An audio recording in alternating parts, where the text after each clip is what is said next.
सम्पत्करं चैव स्वर्गमोक्षप्रदायकम् ध्यात्वा नृसिंहं देवेशं हेमसिंहासनस्थितं स्वाहा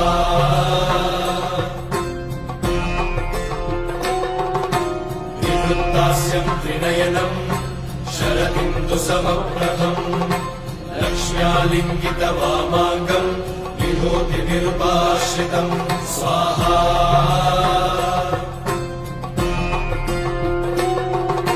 चतुर्भुजम् कोमलाङ्गम् स्वर्णकुण्डलशोभितम्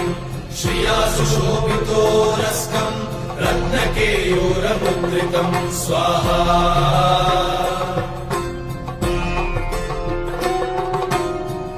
काञ्चन सङ्काशम् पीतनिर्मलवाससम् इन्द्रादिसुरमौलिष्टस्फुरन्माणिक्यदीप्तिभिः स्वाहा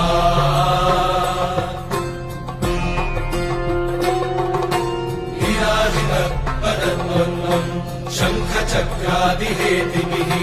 गरुत्मता च विनया स्तूयमानम् मुदान्वितम् स्वाहा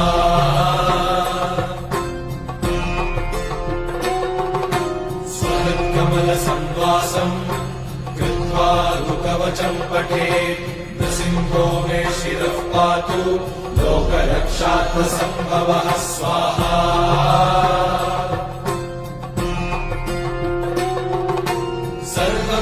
सर्वगोपिस्तम्भवासः भालं मे रक्षतु ध्वनिम् नृसिंहो मे दृशौ पातु सोमसूर्याग्निलोचनः स्वाहा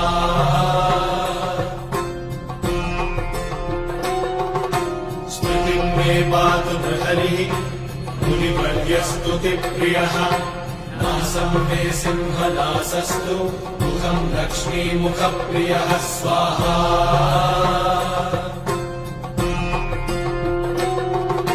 सर्वविद्याधिपः पातु नृसिंहो रसना मम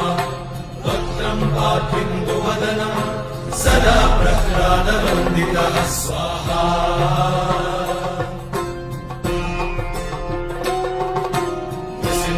पातु मे कण्ठम् स्कन्धौ भूधरान्तकृत् दिव्यास्त्रशोभितभुजो नृसिंहः पातु मे भुजौ स्वाहा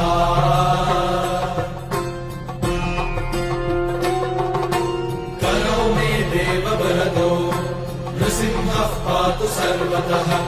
हृदयं योगिसाध्यश्च निवासं पातु मे हरिः स्वाहा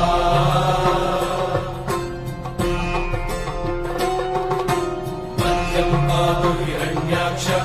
वक्षः कुक्षिविदारणः नाभिं मे पातु बृहरिः स्वनाभिः ब्रह्म संस्तुतः स्वाहा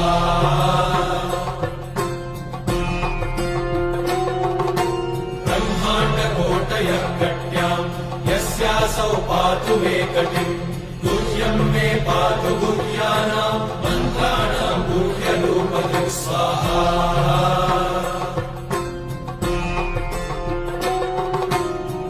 मनोभवः पातु जानुमीनररूपधृक् जङ्घे पातु धराभारहर्तायोऽसौ नृकेसरी स्वाहा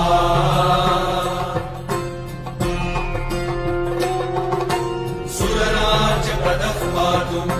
पादौ मे बृहरीश्वरः सहस्रशीर्षा पुरुषः पातु मे सर्वशस्तमं स्वाहा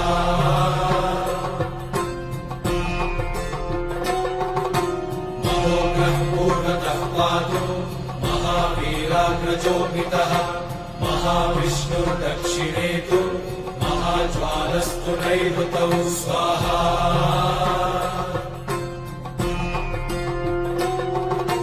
पश्चिमे पातु सर्वेषु दिशि मे सर्वतोमुखः नृसिंहः पातु वायव्यां सौम्यां भीषणविग्रहः स्वाहा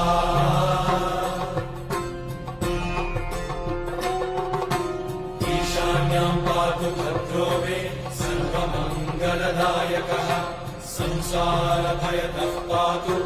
मृत्योर्मृत्युर्मृकेसरी स्वाहा